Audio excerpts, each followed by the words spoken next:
Welcome, everybody. I'm Dan Vega. And I'm Angel Pomales, and welcome to the Spanglish Business Show. Man, we're excited to have you guys back. And I have to say, Angel, we have an amazing episode lined up today with an amazing guest. And that's good because I cannot wait. Yeah, and I've met this guy. We're going to talk about that, but he flew in actually over the last few days. We hung out. Oh, man. That is good. Yeah, because see, a lot of people think that, we see each other every day, like you say last episode, but we actually don't. Generally, we don't like each other. We just come together. I'm like, I don't like this guy. Why should I be here? But anyways, we haven't seen each other for like 6 days, maybe. I know. We get back together, man. Exactly. We get back together. We get in the show. We get in the song. Immediately. That's right. We're like, we need something, we need some liquid here.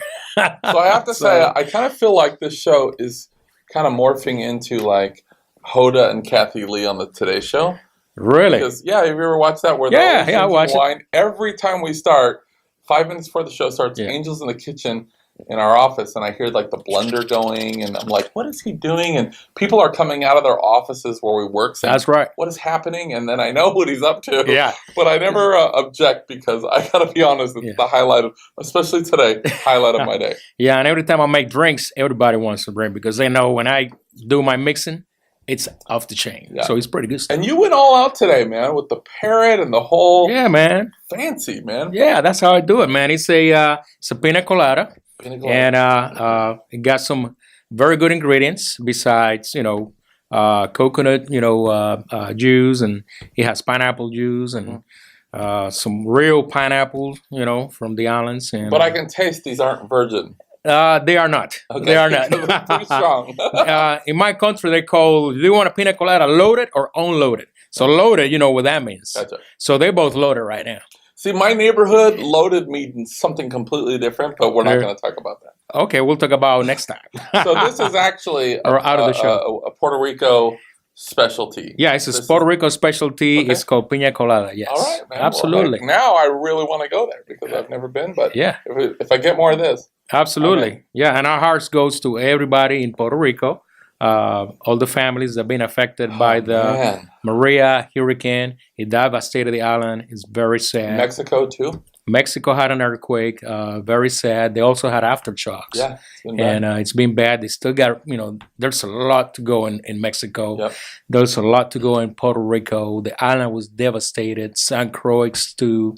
The little islands that surround Puerto Rico in the southeast, like Vieques, Culebra, St. Thomas, got destroyed. Now your mom, is she in Puerto Rico now? She's in Puerto Rico now, yes. And what's the status? Well, right now, I just talked to my brother, and he said they don't let anybody leave the island right now. So she's there, she's safe. She's there, she's safe. Hard to get communication. It's very hard to get communication. Up to right now, I still haven't talked to my mom. I was able to talk to my uncle by a miracle. He put his phone in his car. He went somewhere with his car. Got like a temporary signal? He said he got like some type of road satellite, and somehow his phone was able to get the signal. And when I called, he was like, hey, how you doing? And I was like, I want to know how you guys doing, how mom's doing. He said everybody's doing fine, but the island is devastated. Well, we'll certainly keep them in our heart goes to all Puerto Rico and all the islands that got and it has been kind of crazy weather, Yes. In fact, I was watching a show, and this is a real thing. Mm-hmm. I was watching a show recently, and it was talking about how crazy the weather is getting. Mm-hmm.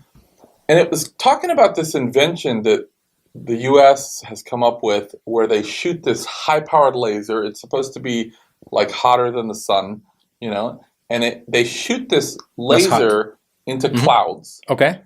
And apparently there's like dust particles and different things in these clouds where it actually does something to them where they can make it rain. Oh, wow. And I thought, this seems crazy.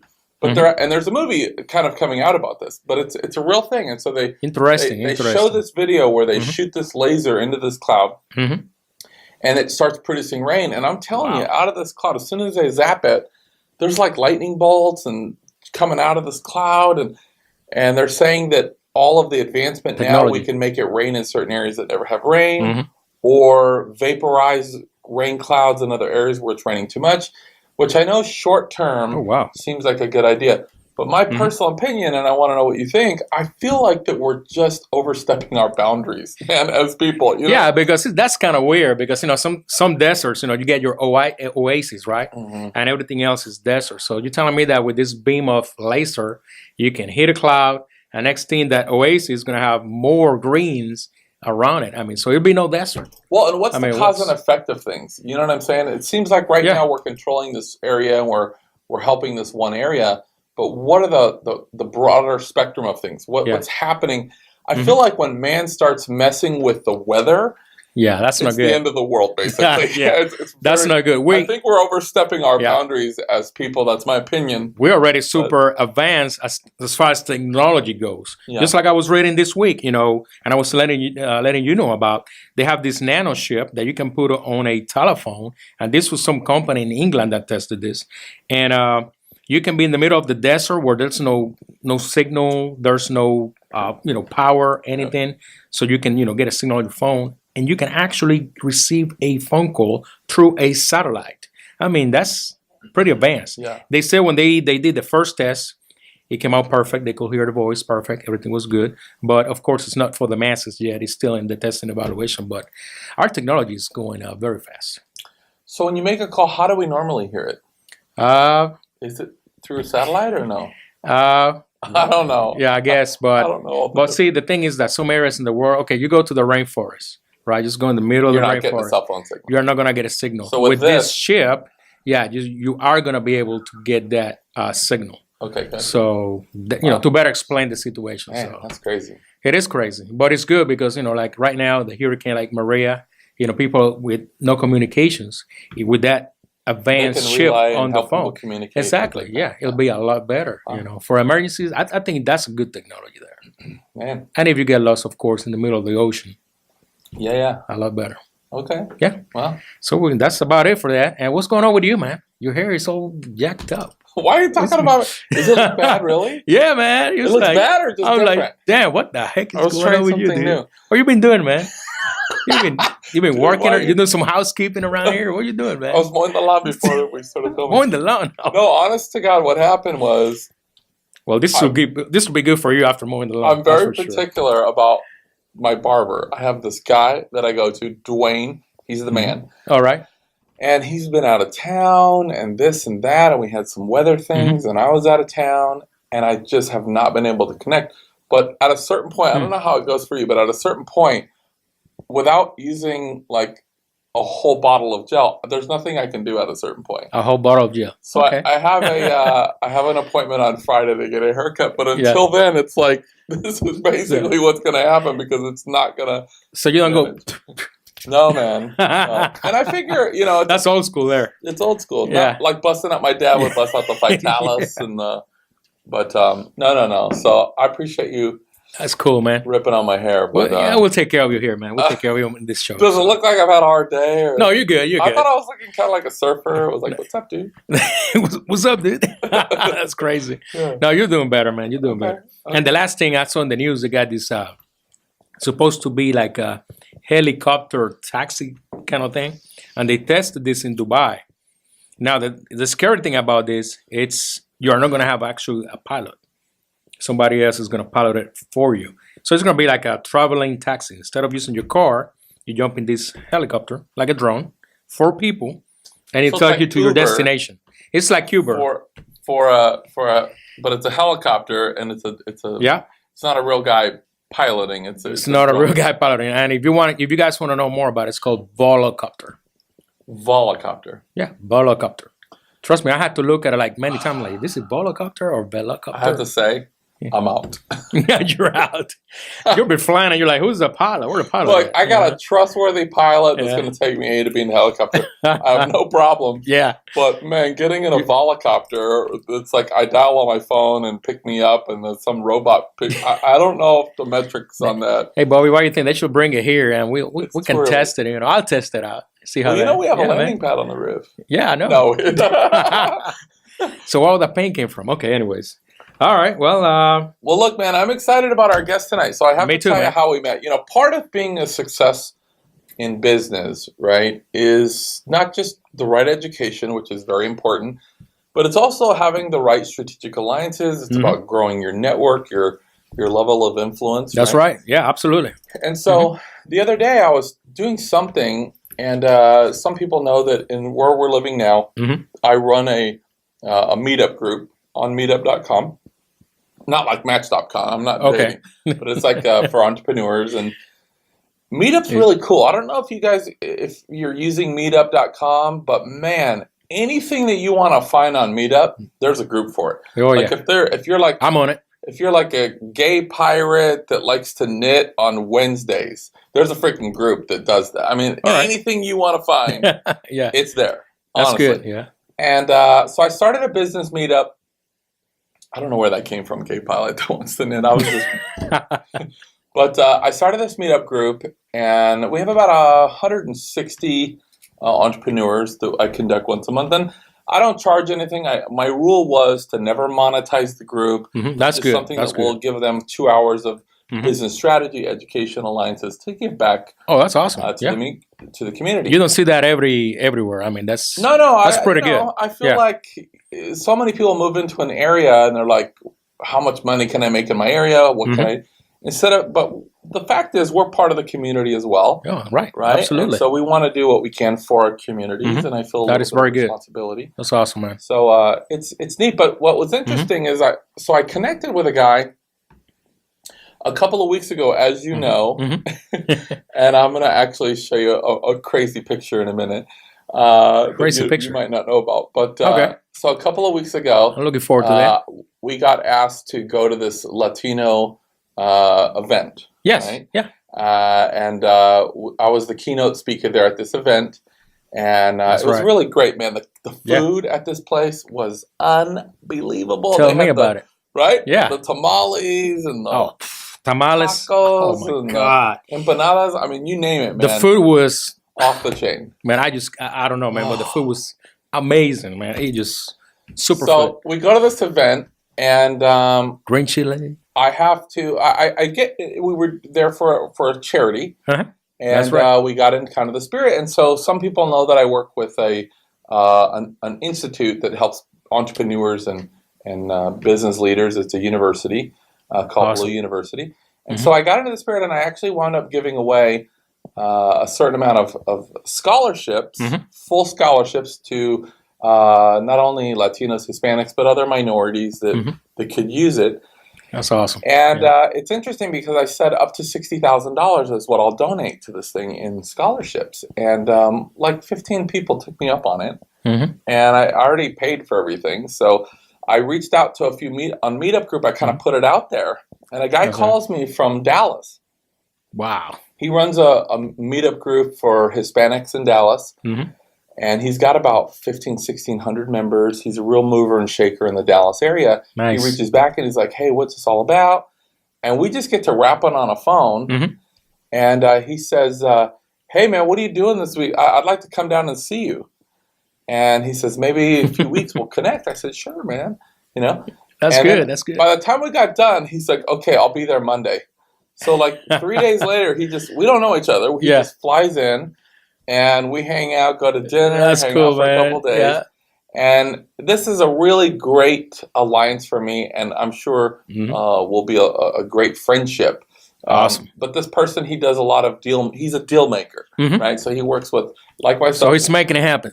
Yeah, I mean, there's so many entrepreneurs out there that are looking for startup capital, or maybe startup companies that are looking for seed money to kind of get going, or maybe there's an existing company that needs a round of funding to get to the next level. Yes. And so he has relationships with lots of different angel investors, venture capitalists, private lenders, and he helps match those people and gets a small, like a broker fee. Like a business matchmaker.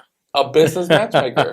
Yeah. Like Cash.com. That makes better, like Match.com. This is like... Yeah, business matchmaker. It makes sense. Hey, we need to start a business. We should talk about that after the show, man. Yeah, and this guy, there's so many people in the money game, which I was in that game for a long time, and there's so many posers that are talking about how they can get money or access to money, and it's just none of it's real. You have to really, there's a way to vet to kind of see if a person's legit. That's right. But this is a guy that's really doing it. He's really helping people across the country, largely Latinos and other minorities, get cash.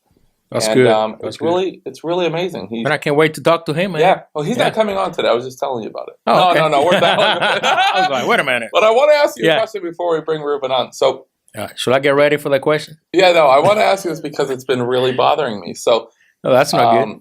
I always say, like a lot of times, I'll say, "Hey, we're doing this and this to empower Hispanics or Latinos or minorities." I refer to myself as a minority, although even when I'm in Texas or California, you're the majority.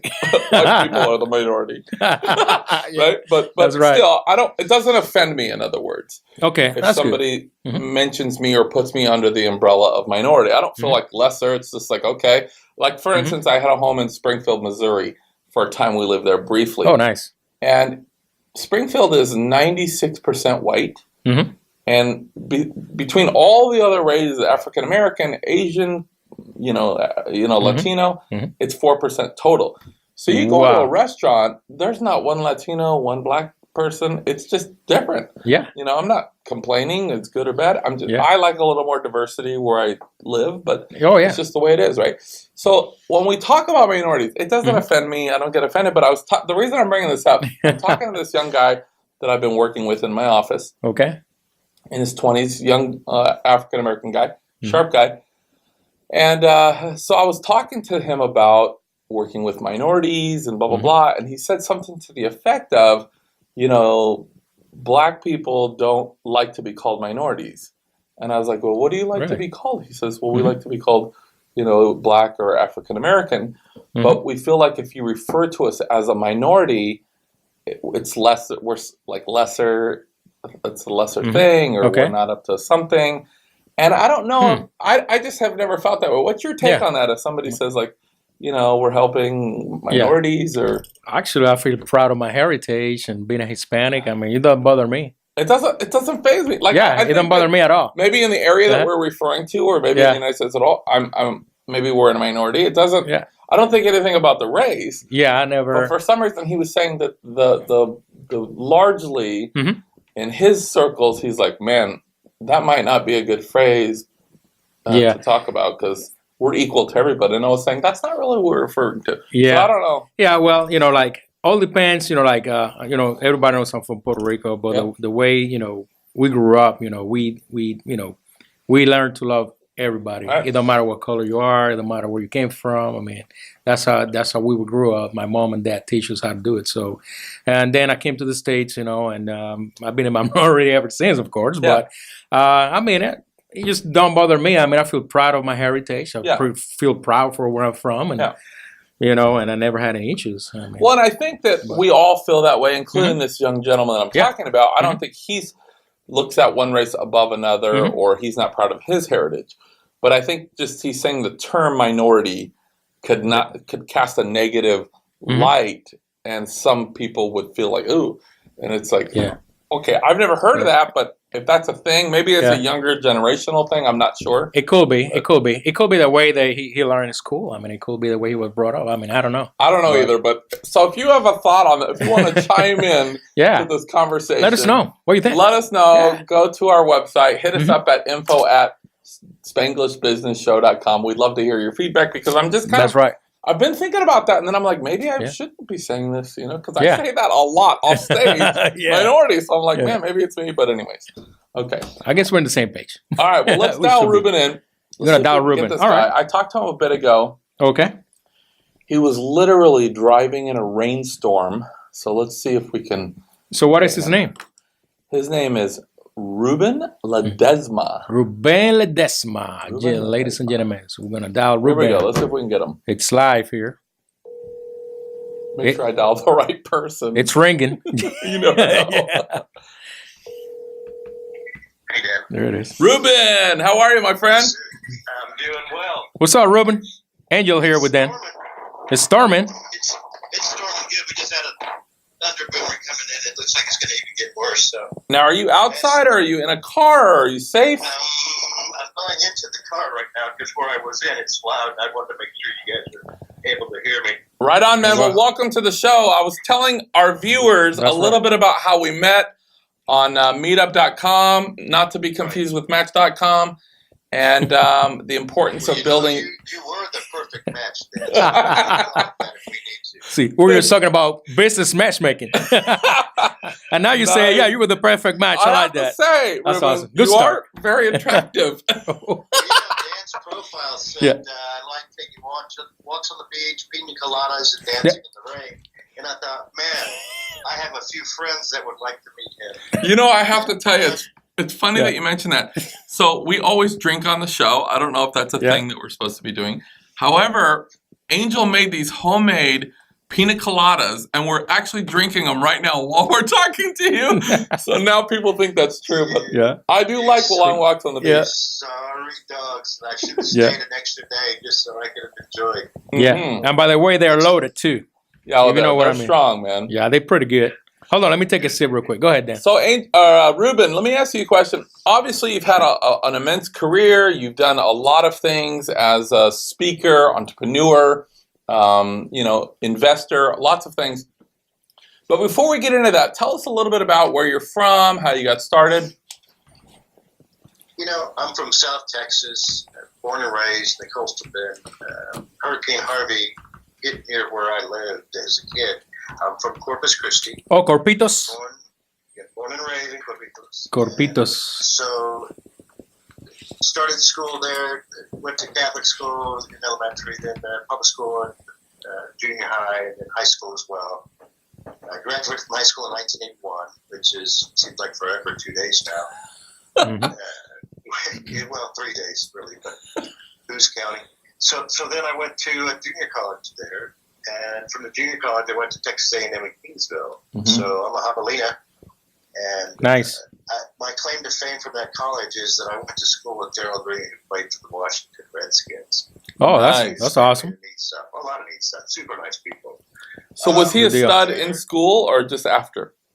Say it again. Was he a stud? He was attending the school there. Oh, nice. I was the guy that handed out the tickets, sold the tickets to the college ball games. Nice. And his parents and family would get will call tickets, and they could go and watch him play when they were in town. So nice. Pretty cool. He was. I think one of his legs was one size of meat. That man could run sub-world class times in the 50 and the 100 yard. Wow. Oh, I bet. Oh, wow. Dashes. I don't even think you could call him dash. I think you call him flash. So he was fast. Wow. So you look like Chicken Little next to him. No, I was Chicken Little next to him. Chicken Little. Yeah. All right. So now, Ruben, I don't know if I guess I could say that you're in the money game. And when I mean that, we're deal makers. I spend a lot of time in that as well, where you're connected to lots of different types of investors. And of course, you also have alliance with many, many, many successful entrepreneurs that are looking for a round of funding or some type of startup capital, whatever. And then you kind of put the two together, make sure that they have everything they need. Both sides are getting what they need out of it, so they both have an abundance exchange. And you're facilitating a lot of people to really, pursue their dreams and passions. How did you kind of get into that world? Because that's a secret invite world. You don't just choose that to start there. So how did you kind of get your foot in the door? I used to be a contractor, and I was always wanting to do deals for, help people to remodel their homes or upgrade or change out or additions.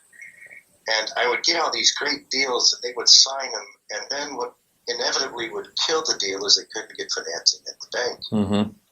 And I got introduced to a subprime lender, and he was doing mortgaging. And so the accident that happened was, I find out this guy works from like 10 to 2. And I just couldn't understand it. I couldn't get my deals done. Kept calling him, leaving messages, got irate with him, left more messages, not so nice messages. And he calls and says, you know what? You don't need to be calling me anymore. Call the lender direct. You can be their problem. And so he introduced me inadvertently to a young lady, and I remember her name. This is, over 20 years ago, 25 years ago. Her name was Ana Rodriguez. She worked with Resco, which was my beginning of the career as a mortgage broker. And I hate to say this because I think statute of limitations is over, but she would ask me, Ruben, you got me a 1003, but where's the GFE and the TIL? I said, GFE, TIL? I said, the good faith estimate, I understand, but what's a TIL? She goes, truth in lending, Ruben, you have to have that. And I said, I don't know how to do that. Well, aren't you a broker? I said, no. Ramon told me to call you because he didn't want to deal with me. And then I come to find out after the fact, Ramon owned a farm. So he was up at 3 in the morning tending to his cattle. And then he would get out and get to work by 10. And then at 2 o'clock, he had to leave and start all over again. Wow. So the farmer in the Dale is who got me into the business by accident. Nice. Wow. And from that point on, I just expanded from being a broker to a mortgage banker to conduit lender to now dealing with people's money directly and providing the loan intake and the loan processing and the due diligence and the selection of the funding partner to the closing documents to asking them to fund and then the after post-closing. So my career in mortgaging is what brought me to where I am. I don't have any formal training other than the on-the-job training and following compliance manuals and audits and being slapped on their hand for not doing something right, inadvertently doing it that way, and then correcting it, and then being able to continue on in the business. And so I started in 1991 on my own. Mm-hmm. So it's been a long and neat road, a journey, if you will. It's never been a job. I've always loved what I do. I think that's one of the things that I can say has brought me to this point in my life and to achieve the successes. And it's all a roller coaster ride. So you just have to keep learning. Yeah. So, Well, and see, tell me if you agree with this. So we obviously are connected as well to a lot of entrepreneurs, and I was in that game as well. And when people are looking to get a round of funding or they're looking for capital to launch their product idea or whatever the case is, a lot of times they feel like funding is so far-fetched. It's like, oh man, no one's going to give me, $500,000 or $10 million to do this or this or this. They feel like it's such a long shot that they'll get their idea or whatever funded. And what I say is, for every pot, there's a lid. For every deal out there and great thing, there's some investor that funds those type of deals that would give you the term. The reason that a lot of people don't get funding is because they don't have their ducks in a row when it comes to what the investor wants. So he might say, well, we need to look at this, this, this, and this. And then you give him that, and then he's saying, okay, well, now could you show me this and this? And the guy's like, oh, frig it, this is never going to happen. And he gets discouraged. And the fact of the matter is that funding is not the issue, and finding people that have money is never the issue. It's about getting all your I's dotted and your T's crossed and finding a person like yourself that can actually help someone create all the stuff that they need to present. Would you agree with that? I do, and I can add to that. Have you ever been to the supermarket, to the grocery store, and you saw a mother with her child? Right. And that child wants a candy bar or a toy so bad, and the mother says no, and then the little child starts even more, Mom, I want this, I want that. And if you don't buy it, I'm going to, la chancla, right? Yeah, there you go. Te doy con la chancla. Yeah. But that kid gets smart enough, and he figures out how to get what he wants, whether he throws a tantrum and falls on the ground and starts crying and screaming like, oh, you hit me, don't hit me, don't hit me. Or whatever the case may be to get that candy bar or toy.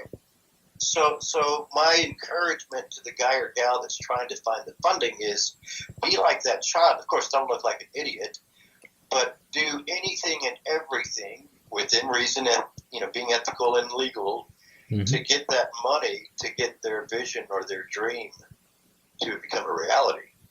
Yeah, sure. And, that to me is, I'm a part of it, and I'm not the part that actually is the reason that their project becomes a success or becomes funded. It's because they have the drive and the energy and the ambition and the mindset that nothing is going to stop them.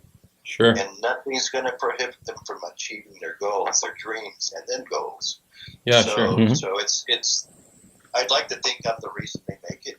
Yeah. And the partner gets to say, I helped that guy go where he said he was going. Right. So, and I know you feel the same way, Dan. Yeah, and don't you think that you also have to be prepared to put a little skin in the game and spend a little money? I mentioned this to you while you were here that I am still connected to a group of about 200 different angel investors, VCs, and other private lenders. And we would get so much deal flow. There would be so many deals that would come across our desk where people would need funding. We didn't know how to create the time or the energy to vet the pile because it was just so many things. So what one of the groups started doing is they started charging $100 submittal fee to get funding. Like if you want to pursue getting $10 million for your business or whatever the amount is, to submit it to these real credible investors is a $100 bill, right? Now these guys don't need a $100 bill. I mean, they are very wealthy people.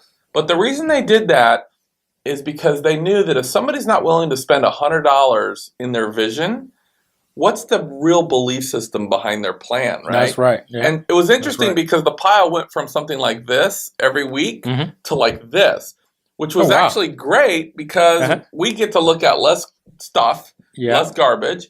We get to look at the real meat and potatoes. And in actuality, if we would have went through the whole pile, that's what we would have found anyways, is those 20 serious people. And so, you got to spend a little bit of money. I've hired people in the past, or like yourself, Ruben. They might say, well, look, give me a couple $1,000 a month for the next 3 months.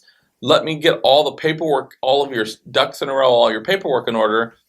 And these are things that it takes hours upon hours, tens, maybe 100 hours. It takes a lot of man hours. And it's only one person. So for $6,000 to get all that stuff done, to actually get in the ring with real credible investors, that is not a bad investment. It's a lot better than trying to come up with the 10 mil. That's right.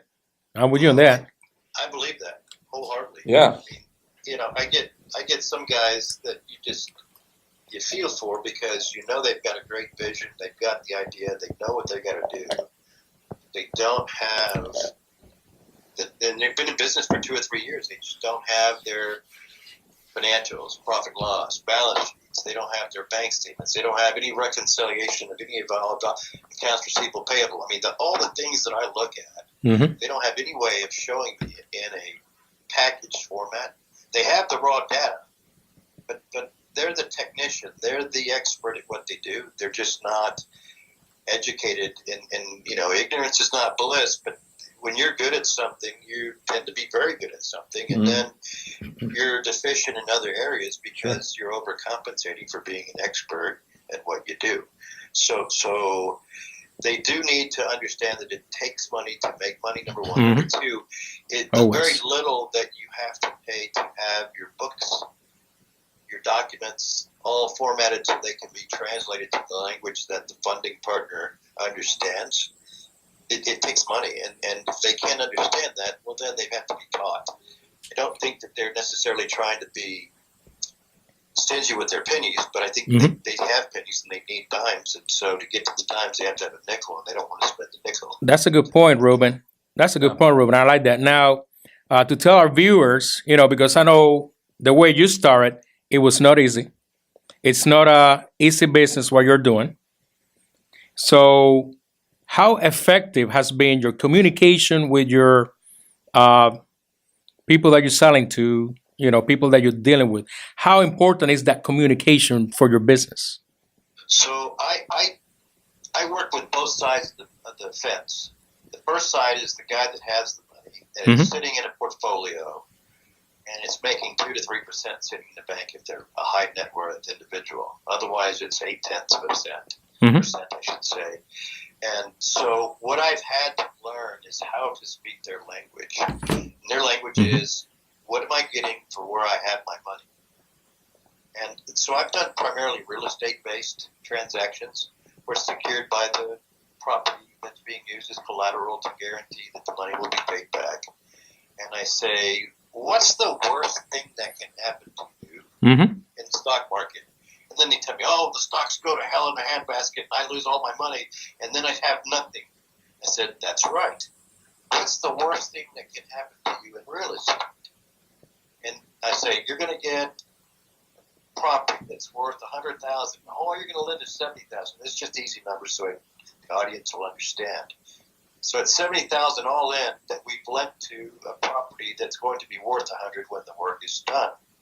So we lend no more than 70 cents on the dollar. We charge 1% per month, which is 12% yearly, which is expensive. Remember, hard money is a short-term loan. Sure. And you say, okay, and so and you have to get a monthly payment, and you're going to make sure the title policy, all the due diligence is done. So they have a package that the risk has been minimalized as long as we follow the guidelines. So then I asked them after they've heard all this. I said, "What's the worst thing that can happen to you? We lose our money." Well, if you lose your money, you've got this property that you hold first lien to, like a mortgage company. We can foreclose. Yeah. Well, then they don't pay us. Well, then we foreclose and we get the property sold off the courthouse steps and get our money back. And then whatever we're do, nothing less, nothing more, depending on what you want to do. Sure. Yeah. Well, what is the worst thing? I said, well, the worst thing that can happen to you is they pay you off. He goes, what do you mean? I'm making 12%. That's great.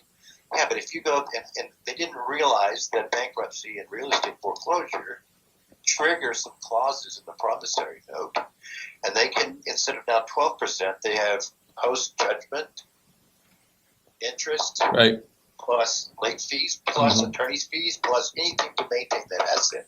So they end up averaging, if they're at 12%, they'll average about a 17.5% return on investment after they go through that. Yeah, the reason I ask you, I'm sorry, but the reason I ask you that, because see, you can say that communication in business is a science with, in between the science. And what I mean is you got to have the right communication in business. You have to understand your client, how they communicate, so you can emulate what they're saying. Absolutely. So I had to break it down in that manner. That was just a short anecdote, true story. Yeah. That helped. On the borrower side, I was saying, hey, you got to do these things, and you're wanting me to do this, and you want to do it fast, so this is what you got to do too. And I speak their same speed. So you got to give me these, you got to give me that, you got to get. If you don't do that, then I can't do it. I go as fast or as slow as you go. Sure, I like that. The faster I go. So speaking to both sides, it's a different language. So communication is very key, and then the next under that is how you communicate to them, and you have to understand their level of sophistication, if you will. Some are more sophisticated than others, and it's just a matter of being able to interface with them and actually have them understand what you're saying. Me being their advisor or their funding facility. So I know today, Ruben, that you help a lot of different type people get funding, different companies, start up.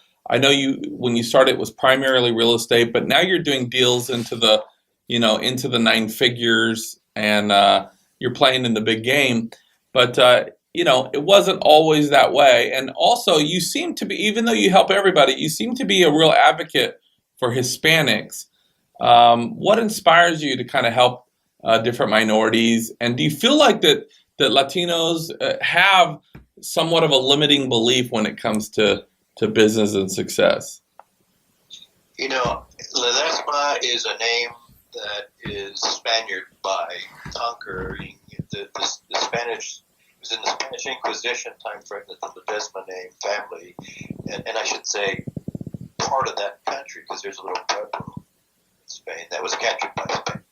So being half Spaniard and then the other half being Mexican. My mom's side of the family is from Coahuila, from Monterrey, Nuevo León. So having two cultures, different cultures within the Latino and Hispanic demographic, I love my culture, number one. Number two, growing up, my parents didn't teach us Spanish. No tan bien como nosotros, pero cuando estoy tomando, I go. Oh, sí, habla mucho español. Como Dan right here. Es que soy mucho. Yeah. So to me, that's my other language, Spanglish. Spanglish. That's why you're in the Spanglish business show. Yes. So to me, seeing my parents grow up and having the hard time that they had, understanding that their upbringing, because they had such a bad accent of English, broken English. Yeah. They didn't teach us Spanish. Wow. So I saw the after effects of being me not knowing Spanish at all. I wanted to learn Spanish. got lucky, got to go to Mexico City for 3 months. They baptized me, invited me down to look at being a seminarian. I got to be honest with you, I had so many women around I couldn't do. So then I came back after learning, and I spoke better.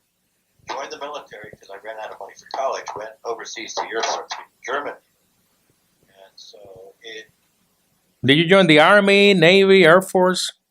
I was in the Army for 6 years. I enjoyed serving my country. Thank you for your service. Absolutely. God loves me. I didn't have to serve during conflict. I missed Grenada by about 3 months. I missed Panama by about 6 months. And, of course, Desert Shield and Desert Storm in Afghanistan. I left in 89, and those all took off in 1991.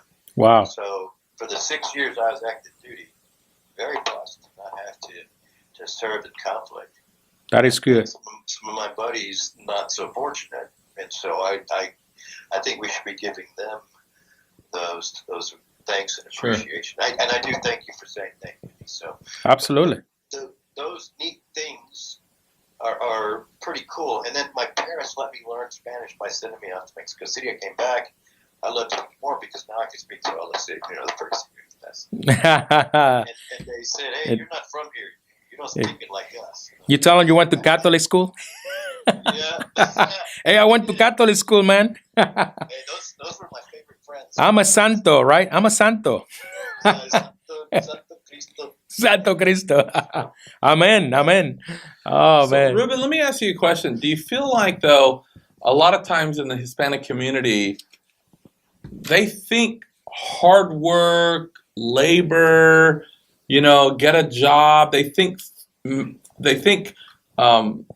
survive, but they're not necessarily thinking thrive. And I think that there is somewhat of a belief problem that they actually believe they can become very successful millionaires, whatever. Do you agree with that, or do you think that I'm just crazy? That's the old school way of thinking compared to the millennial now, and I can't say anything about DACA because that just is a political fireball there. But I will tell you this: having been around the Hispanic chambers, being in positions of authority, I was one of the founding members of the McAllen Hispanic Chamber in South Texas, right there on the border of Frontera. Oh, wow. Understanding the business, small business, is what we as the Hispanic demographic typically are. And not understanding how to connect with the corporate enterprises that need to outsource some of the services and products that they need. So they're looking to the small business to help them, but they never could connect because of language or mindset or cultural differences. And so understanding this, you ask me, why am I such a proponent of the Hispanic culture, or the Hispanic businessman? It's because I want to be the connector to show it is possible.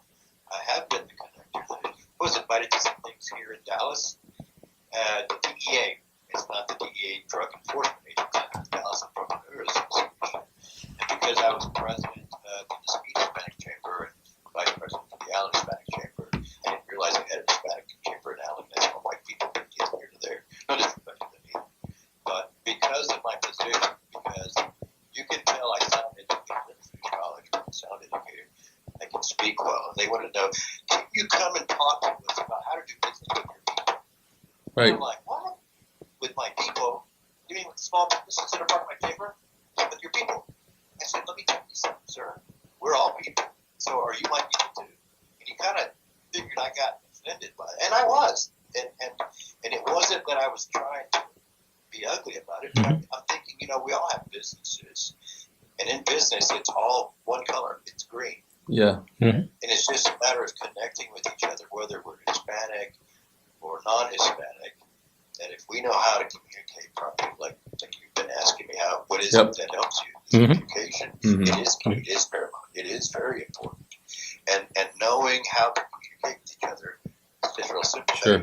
I need to talk give me a bit. This is how I want it formatted. If you tell us how to do something, I don't care what color you are, then you'll be able to connect and interface and plug and play and generate the revenue that you're looking for.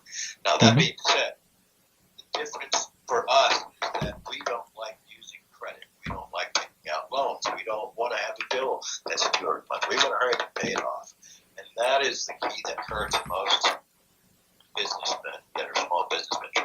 So For sure. Deserves. They don't utilize credit to help get to the level or lines of credit or whatever the case may be. But it's understanding the concepts. And for the little guy, the Hispanic or not Hispanic, it's all about, I don't want to have debt because if something happens to me, my family's going to take and pay that off. Gotcha. And if there's no proprietorship, of course that happens. Now, what do? We educate. How do we do it? By putting in the classes and saying, hey, aren't you tired of working paycheck to paycheck, hand to mouth to hand? And you know, they finally get it after it being preached to so many times. Right. And so the cultural differences now, and this was something I heard, you know, in the old days, the non-minority would ask, what can we do to help you? And which meant, can we get you a job? Can we get you a scholarship? What can we offer you? Like, we need a handout. And so now, when they ask the non-minority, the minorities, what can we do for you? And it's like, well, wait a second. We now have our MBAs, we have our PhDs, we have our degree individuals, more so than the non-minority demographic. Yeah. And so they're saying now, these kids in their mid-20s, early 30s, they're saying now, what can we do for you? We don't need your help. We want to be open to you. That's right. Yeah. I thought that was just one of the coolest things I ever heard. So I've seen a lot in the community and understand the needs. Whether I've participated in the traditional chambers or the Hispanic chamber, minority chambers, I should say, because the Asians and the Black community, they've invited me to participate. And it's kind of a neat thing. And this is something else that I saw that needed to be shared. You know, the minorities just need to form a coalition.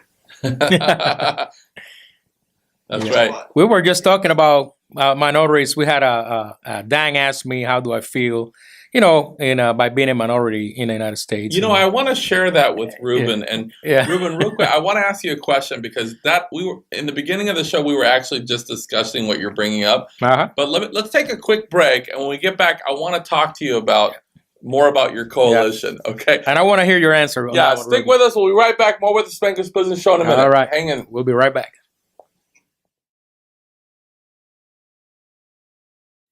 Welcome, guys. Welcome to the Spanglish Business Show with Ruben Ledesma. And on the last segment, my friend Dan here, the one with the hair all messed up. Dude. Ruben, you can't see this, but I didn't have my hair is hanging in my face. He had a very important question for Ruben. So there you go, Dan. Well, you know, so you were mentioning like all the minorities need to band together and form a coalition. And I was explaining to what's your name again? I was explaining to Angel, he's ringing too much. To Angel that so when you were in my office, you met Jay, right? You remember meeting Jay, real sharp young black guy, and so we were talking, and I was telling him how I'll go out and speak to these different groups, to different, you know, Hispanics, Latinos, or other minority groups, and I was using the terminology minority, right? And he said, you know, I don't think African Americans really like the term minority. He says, I know young black guys, if you say referring to us as a minority is going to be offensive. We're not going to be down with that. Right. And I thought, you know, when somebody references to Mexican or Spanish as a minority, I'm like, I don't feel like that culture is less. I feel like there's just less people in that area. I don't feel like it's a degrading term. What's your thought about that? Definition. Yeah, you're right. Yeah. So that might be a generational gap between me and him. He's younger. Maybe the young up-and-coming people feel like it's a thing. Or maybe he's just wrong. I'm not sure. I love him to death. He's a great guy. Yeah. Very sharp, very articulate, very well-spoken, very polite. He's a gentleman. But he's wrong. Oh, it's like 1, 2, 3. He's got all these great qualities, but that one just kills him. So, but you know, the way I see it is they don't understand that the black community in Texas is about 13%. Right. The Hispanic minority is 49%. Mm-hmm. The white demographic is, I don't even care anymore, but you know what I'm getting at. Yeah, sure. 3% is other. Yeah. Mm-hmm. So in Texas, the shift is more apparent here than it is nationally. Sure. So if you look at the numbers across the nation, they're basically holding true, except the minorities are not the majority yet. The Hispanic, the Latino, and that's two different things, because you have Latinos from South America, Central America, that's Latin America. Mm-hmm. Los Hispanos son de España, so that's, there's the mix in between the Italians and all these Portuguese. So yeah. So to me, the shift is already, we're going to be the majority, and it's not going to be the other demographics that are considered minority because of numbers, not because of color. And I think that's one of the things that we have to teach our young and show those younger leaders that are coming up. It's not meant to be derogatory. It's just saying this is the amount of people you have in your community. And demographics sounds so clinical, but we are a community, whether we're Hispanic, Asian, or Black, or Chinese, or Nigerian, or... It's reality. Reality. The Nicaraguans and all those folks. Yeah. So to me, it's sharing with them what the definitions of each term we use, so that they can understand that we are the minorities. Unless they want to go forth and multiply and have 20 million in their community, then they should understand they're going to be the minority for the most part. Yeah. And when I'm talking about when I'm talking about the U.S., I still feel that we're maybe a minority. It doesn't bother me, but I know certain states like Texas and California, the Hispanic is now not the minority. The white, whatever is the minority. I don't. Do you think that we actually just multiply faster? I mean, we multiply faster. I got to speak for me, and I can't speak for anybody else. I have 5 children and 8 going. Actually, I have 9 grandchildren now. Oh, God, man. And then they asked me, "Didn't you have a TV at home?" I said, "Yeah, but it was always on a dang Playboy channel, and I was practicing what I saw." Oh my God! So I have 5 kids. So most Hispanic families, Latino families, they're into family. They go forth and multiply. Yeah, that's right. So we have, or Catholic. 2.7 more children than the normal, demographic. Yeah. I only got almost 20 aunts and uncles altogether. Really? Only. Yes, almost 20. I don't even know how many I have. Between my dad's family and my mom's family, I got a lot of big family. I don't know how many aunts, uncles, cousins I even have. When I was younger, we had one family reunion, and it was broken up by the cops. And everybody started drinking, and it literally had to end. Where would this at, man? You get like that many East LA or something? Together. Yeah, of course, East LA. East LA, man. I'm just saying, man. All right. So, Ruben, órale, man. He was born in the East LA. So, let me ask you a question, Ruben. Most of us started off, being entrepreneurs. Most of us started off as fans of other people's work. Who were some of the mentors or some of the guys that you kind of looked to or read that you tried to emulate in your career? There's one gentleman, his name is Mr. Rios. I never knew his first name, but he was the one that taught me about contracting. And he was, "Ruben, come here, man. Let me talk to you about, you want a beer?" Give me a beer. And then he started talking to me. And I knew school was in session. Because when he offered me a beer, we were done for the day. And he says, "Remember how we were doing this, and we were doing that, doing this, and doing that?" The guy could do no wrong. And then, of course, he handed me a beer, so of course he was doing no wrong. Yeah. And he was teaching me. He was mentoring me. Yeah. And so I got to watch him, and I just loved how he talked to his client. He didn't kiss their butts, but he wasn't a jerk to them either. He was just being like he wanted to be treated. And so when he treated them, he'd ask them questions, not to make them feel stupid, not to be condescending and patronizing or submissive or let me talk up to you because you're the customer. No, he talked to them as if he was an equal, and he was. And he spoke Spanish and English, and he spoke better Spanish than English, but he still, spoke well in English. That is good. And watching him at work, and then watching him.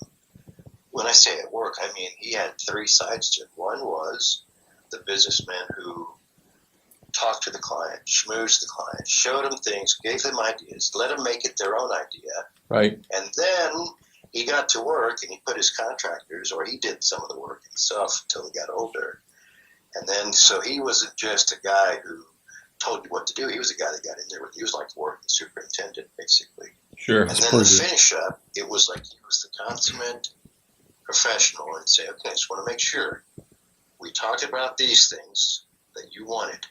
We put them on paper like you wanted, and I kept my word to you so that you could have what you wanted. Mm-hmm. And I said, Wow. And then he would get his check and we finished. We never had any problems. And if something went south down the road, usually it was about a year or so later, he'd go back and fix it, no extra charge. The warranty was done. He'd still go do it. So he was one of those guys that you could say truly under-promised and over-delivered. Nice. But in his presentation, through the work of the body of his work, through the final, he did what you're supposed to do. You talk about what you're going to talk about. You do what you're going to talk about, that you talked about. And then when you finish, you talk about what you did to show it all. That's right. That's pretty good, man. Beautiful paper. So Mr. Rios would have been the guy that I said Very that cool. was the one that I wanted to be like. Man. And of course, I just got to be different. Instead of construction, I ended up in money. Sure. That's A little bit more lucrative. Yeah. So let me ask you something. That's very good. Very good, Ruben. Tell us like a story that has maybe affected you personally, but in a good way in your business. Like something that happened in the past. They all say, we're at the end of the day, as we elevate ourselves in success, we're high-paid storytellers. That's right. Is there a particular story you can remember your mentors passing down, or one that you use to this day for the people you're helping? There's actually two stories that are actually one. Okay. So, I just love hearing myself talk. So We do too. Yeah, we do that all the time here. Yeah. So I left the military in 1988. Okay. And I went home because I served in different places. And while I was gone, all my high school chums were going to college. And there was about 14 or 15 of us that went to the same church. We were the choir, the CYO. Did everything together. And so we stayed out of trouble. None of us got pregnant. None of the guys got pregnant. And the girls were never getting anybody pregnant either. So Thanks God. we stayed out of trouble. So when I come back, all of them are gone. They're already starting careers. They moved to different places. If you look at it, I'm the professional bum who never finished school. And they were so envious because I traveled the world being in the military. Well, I went to work for a physician. Before I left for the military, I was studying chemistry. I was a pre-med major, and Spanish was my minor. Mm-hmm. And ran out of money left. Just thinking I still wanted to do that. And I had money for college to finish out my bachelor's degree in part of the advanced studies. My parents got me connected with a doctor they know, and I went to work for him. So I worked with him for a while, met this couple. Mm-hmm. And so these two stories, they cross at this path. I met this couple, and they took to me like I was their grandson. They wanted me to be their granddaughter. They wanted me to be part of their family. They were a very well-known family. And so every time I saw them, they asked for me, and I'd go give them the treatments that they were supposed to get. Mm-hmm. And then so, kind of side story to this is I joined this group called the JCs of Corpus Christi. They were known for Golden Gloves, and they were always on a bus going somewhere. And you had to be 21, no younger than 21, and no older than 39 to be part of this group because it's the JCs, Junior Chambers of Commerce. They get me on a bus, and I get on this bus, and I make myself stick out because I wanted to make new friends. I made new friends because I was taking everybody's order, getting their name and the drink that they were drinking. And I kept going to the ice chest to get them. Man, I must have gotten 7 or 8 rounds, and they were drinking, I was drinking, so I was getting more messed up. So I was 26 at the time. And this guy is sitting by the ice chest on a laptop. And back then, laptops were expensive, and he had one. I thought, man, this guy's cool. And I said, sure, if you want to, because he was older than me, you want to, you can take my seat up at the front. And that way I don't bother you every time I kind of get a drink. He goes, no, it's okay. It's okay. I'm enjoying this. And then about midway into the trip, because this was a 4-hour trip, midway, we're still all drinking heavy like we started. Wow. We got through one ice chest, and we had 4 ice chests to go through. Wow. And so he says, hey, have you learned everybody's name? And I said, yeah. He goes, no, you haven't. I said, yeah, I have. He goes, it's only been 2 hours. I didn't know it. There's 52 people on the bus, including the driver. His name was Gus, and all he drank was water, so I was safe with Gus. I got to meet everybody, and I said, okay, you raise your hands one at a time, and I want to tell you what you drink and who you are. David doesn't think I know who everybody is, and sure enough, I went through the whole list, got everybody right, got their drinks right, and he was impressed. So after that was done, I go to the front of the bus, and I said, what's my name, and what do I drink? And they said, your name is Ruben, and you have been drinking like us, so we don't know. But everybody got me my drink, so they didn't know what I was drinking. Yeah. So I get up at the front of the bus, and I said, okay, I got one more question. How many of you can tell me what a stud is? And they said, oh, that's a 2x4. It's a 2x4. We're going to use to beat you up. Let me get off this bus. Go get us another drink. And then I said, nope, that's not it. And then the girl's like, that's the horse that takes care of all the female horses. I said, I want your name, and your name, and your name, and your name, and your number, right? They started laughing. I said, no, that's not the right answer either. Oh, my. So they said, well, what's a stud? I said, a stud. I am a stud. I am a super talented, unyielding diehard. Stud.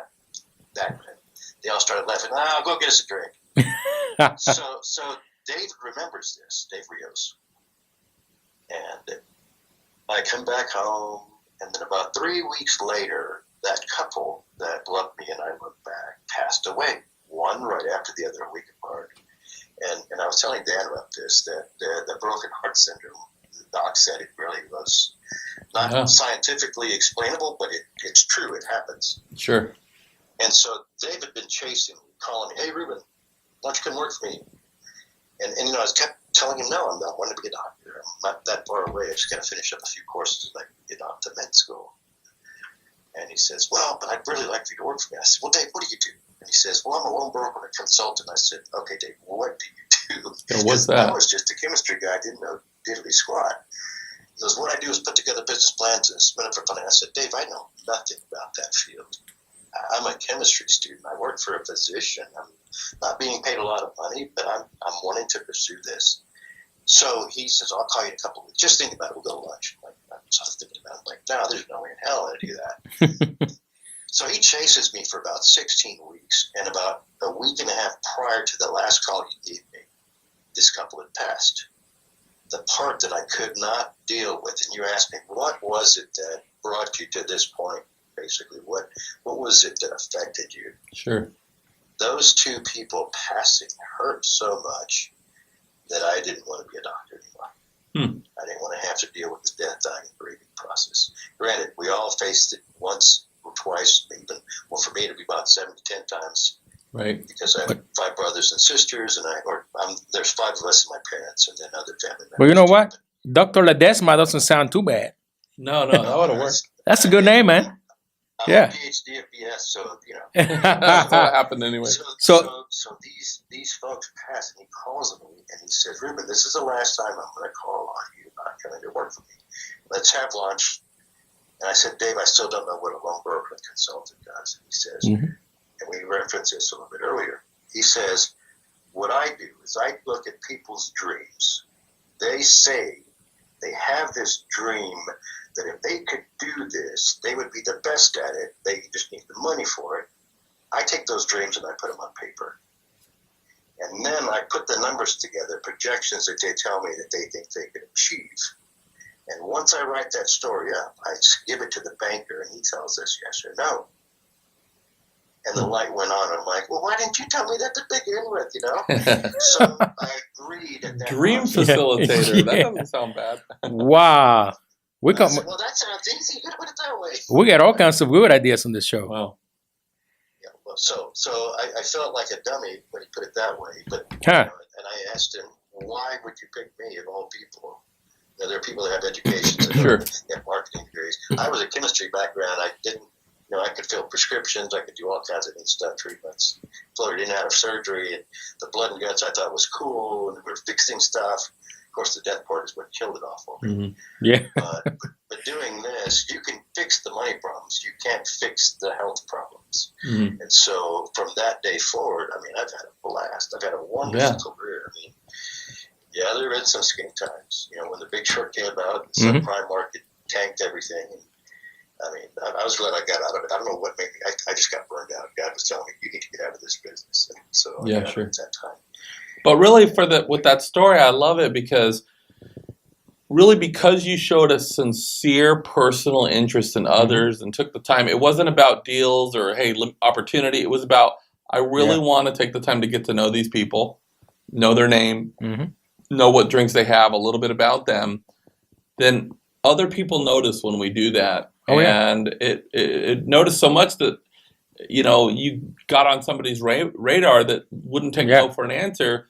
And fortunately for you, that was the beginning of getting in this, you know, long, very lucrative career that you've had. Today's been a huge blessing, and it's been a wonderful journey. That's awesome. God loves us all, and I think He loves me a bit more than everybody else. I'm His favorite. You're His favorite. Oh, I know why. You went to Catholic school, and then you did after Catholic school, and you were there like 24/7.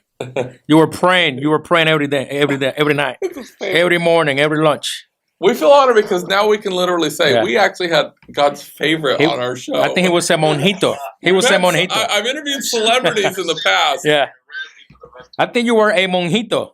Instead of a monjita, you were a monjito. Look, I've interviewed a lot of celebrities in the past, but God's favorite, that might top them all. Yeah, that's one of the top right there. Hey, so next week when we go out to eat dinner, right? You're coming over, of course, and it's going to be 3 of us. And the waitress is like, well, who are you guys? So I'm going to go and say, hey, I'm Angel. And then... God's favorite. Who's those 2 guys with you? Actually, I was gonna say this. I'm Angel. Here's Dan, and then there's a stud right there. There's a stud. That's what I was gonna say. I'm gonna bring a stud with me just in case. Yeah. So look, let's take a quick break, Ruben. When we get back, we're getting into the lightning round. This is what we call. What do we call it, Angel? It's called Conexión Rápida. Conexión Rápida. That's it. And this is where we fire some questions at you real quick. It gives our viewers an opportunity to kind of get to know you a little more on a personal level. And so stick with us. We'll be right back more with the Spanglish Business Show and Ruben Ledesma, everybody. Hang with us. Welcome back, everybody, to the Spanglish Business Show. We've been talking with Ruben Ledesma, money man, all around successful entrepreneur. That's right. And according to him, one of God's favorites. I don't know about that. All the way from Texas. From Texas. Yes. And so we're getting into our lightning round, Conexión Rápida. We're going to ask you some questions to help our viewers get to know you a little bit better on a personal level. Angel, fire away, my man. That's right, Ruben. This should be very easy for you. Oh, very. And I have a feeling I know some of the answers, but go ahead. All right. So here we go. We're going to fire it up. All right, Ruben. If you weren't in the business you are now, what career path would you pursue? I would have had to have been a pimp, I think. A pimp. Okay. A pimp. Okay. Now, is that another acronym like stud, or you mean a literal pimp with a cane? I'll let you. Okay, fine. Let your mind race on that. All right, nice. And we'll talk afterwards of that. Hey, is there a field or a job that you could never see yourself in? You know, nothing is beneath me, but I just wouldn't want to be doing the yard. The yard? I don't want to do lawn work. No. God, that's so odd from a Latino. We were just talking about it last week. I do yard work all the time. Dude, that's in our blood, Holmes. Yeah, man. Okay, cool. You gotta I don't mind doing yard work. Yes, I told you. Yeah. Man, you trim the trees, man. You trim the trees, and you work your muscles with that big scissors. I don't mind doing yard work. I don't know what the name is. Cool. Cool. All right, no yard work for Ruben. All right. You might be allergic to the grass or something. I don't know. All right. What music do you listen to when you are in the zone, bro? Yeah, you're getting ready to get funding. Cumbias? Smooth jazz? Like what? Give me an example. Like, are we talking like Shockman Johnny? What? Shockman Johnny? Is that jazz? I don't know. He's pretty good, but I like Kenny G. Oh, Kenny G. Are you being serious? Yeah. Oh my God. You said when I get into jump now, if I want to be dancing, it's salsa or tejano or country. Or cumbias. But for getting into this cumbias, más o menos, but no reggaeton. So to me, what gets either that or classical music. There you go. It's all right. Smooth, The jazz gets you lively. Yeah, you got your flavor. Dude, you've been in the money game too long, hanging out with all those rich white people, man. What are you talking about? I was the one that brought the music to the party. Hey, where'd you get that? I said, I bought it at the store. That was when I had the cassette players back in those days. Remember those days, the cassettes? Oh yeah. Man, are you kidding? Trust me. I even had the 8-track back in the day. Shoot, that's how old I am. Wow. You know how many 8-tracks are broke? Every time I fit it to the machine in the car, they always break. I don't know why. You know, I was a kid. I didn't know how to use the thing anyways. But it's too high-tech for you. Yeah, it was too high-tech back then. That's pretty sad. That's pretty sad. That's pretty sad. All right, Ruben, what is your favorite guilty pleasure? Man, well, Dan and I hung out for a little bit. So the 12-year-old scotch, I like 18, but 12 is good. And a nice cigar. That's good. That is a 45-minute spiritual experience with a cigar and scotch. 45-minute spiritual experience. Okay. All right. Sounds good, man. Okay, who is your celebrity crush besides Salma Hayek? Besides who? Besides Salma Hayek. I was going to say besides you and Dan? Besides Salma Hayek. Hey, what are you drinking, Ese? I think you're drinking something. You know, there. Angel's English is not fantastic. I think he said Salma Hayek. Or her sister Hayek. Whichever one. Somebody had got hijacked. So if I could take a mixture combining Shakira and Miss Hayek, that's who I would pick. Or los dos. Man, Dan and me are like quiet. We're like, the whole room got quiet. I have to say, man, she's all right. You know, man, I like your answer, man. I like your answer. I like that answer. So we're talking Salma Hayek from like Desperado days, right? Yeah. Oh, my gosh. Okay. And Shakira from My Hips Don't Lie. Oh, my gosh. Okay, man, move on, Angel. You know what? I think we need to do a rerun of Desperado and do it again. You know, but I would like to be in that movie. Yeah. I want to be that shoe. With Salma Hayek. The shoe. Oh, my God. All right, let's continue here because we're late anyways. But Corona or Tecate, which one's your favorite? Tecate, hombre. Hey, que sí, bien. That's what we drank a few weeks ago. We went to the... Sal y Limon. That's right. That's right. I had some good Tecate. I don't know which one it was, but it was... Oh, man, it was... Do they have more than one kind? Yeah, they do. Amber and the white. What? Yeah. Yep, amber and the regular. Oh, yeah, man. Okay. Dark and the light. Yeah, I think it was a dark one. It was pretty good. All right, luxury car or low rider, Ese? You know, I want a Land Rover, so I have to be a pretty car. Okay. But let me ask you a question. In the day, have you ever had a lowrider? Because I could see you kind of bouncing, man. Yeah. I can see Ruben in a low rider. I've ridden in them, yeah, and shows too here in Texas. Really? Oh wow! Yeah, that's pretty cool. Yeah. Do you put a big sombrero or you put some shades or like black you got, shades? Like, the dice on the mirror. You put the dice on the mirror. That's all you do. The carpet going across the dash. That's right, man. Yeah, that's cool, man. You don't use any bandanas, man? Just to clean my nose. But this stage in the game, we're talking luxury, man. I need comfort. Land Rover. Yeah, I like Land Rovers. Okay. The new one is, we'll talk about it later, but it's nice. Pretty nice.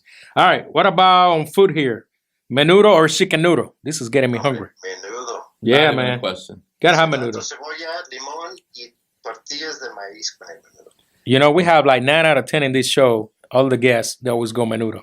Even when they don't know what it is, they think that's the popular vote. But they say that menudo is the cure for the hangover. Like it's a breakfast of champions at 3 o'clock in the morning. Man, it's so good. I love menudo, man. I love menudo. Yeah. Especially from the abuelita, man. It's a lot better. Yep. All right. So name one super gigantic goal.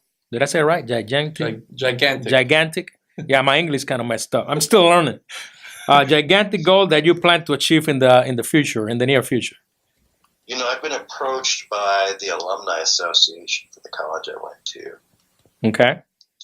What I'm trying to do is help them set up a fund that can provide scholarships for single parents that show a demonstrated need, that are not the top scholars, but those that are the C average or C's, the grades for C's. Yes, C. Because, and I don't mean to say this to make my brother feel bad, but I was the guy in school that made straight A's, studied the morning of the test, had 3 tests in one day, studied 5 minutes. Subject and I passed them.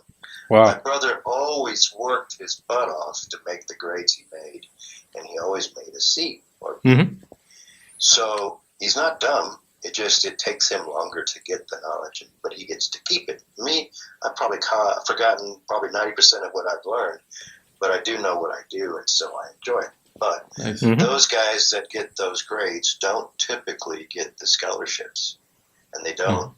They can either show a demonstration of need, or they show, and which means very little left over for scholarships, or they have to show that they're academically superior, and they should be given that as a birthright, and that's not what I want. I want to set it up so those folks that are struggling, trying to maintain, who've got children and want to better themselves, will have, and what that does on the personal side is it stops that chain, that cycle of events that keeps them and their children down, because they never got to finish college to get to those higher paying jobs. Right. And everybody deserves a shot, man. Oh, yeah.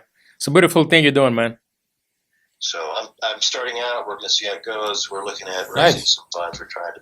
They say they have a matching fund up to $50,000. So my goal is to raise $50,000 before the end of the year. That's awesome for you, man. And we've already started it. So, and then next year we'll increase it. Even if it doesn't have matching, I'd like to get it to $1 million. You guys are gonna change a lot of lives. That's for sure.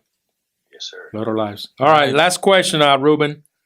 El Dr. Ruben Ledesma. Well, I think after you get that scholarship fund up to $1 million, believe me, they'll give you an honorary doctorate, and then full circle, baby, full circle. That's where I was going with it. Oh, the next thing you're gonna see, you're gonna be a doctor. We're gonna have to call you doctor. All right, Ruben. Last question, and this is probably the most famous questions in the show here. So here we go. So we had a white president in the past. We got an African American president, an entrepreneur president. If we ever get a Latino president, what do you think is going to be his first executive orders will be? First three. He's going to fire the chef and bring his buddy to cook for him during the daytime and nighttime. That's what he's going to do. Nice. All right. What else? Now, what's he going to do? The other part? I think he's going to finish the wall, because they're just going to make money for those guys building it. You know who that's going to be? Yeah. He's gonna get his homies to come out and finish building the wall and do it right. Mm-hmm. And then 3. So I don't know what the agenda would be for someone that comes in under our community or from our community. Right.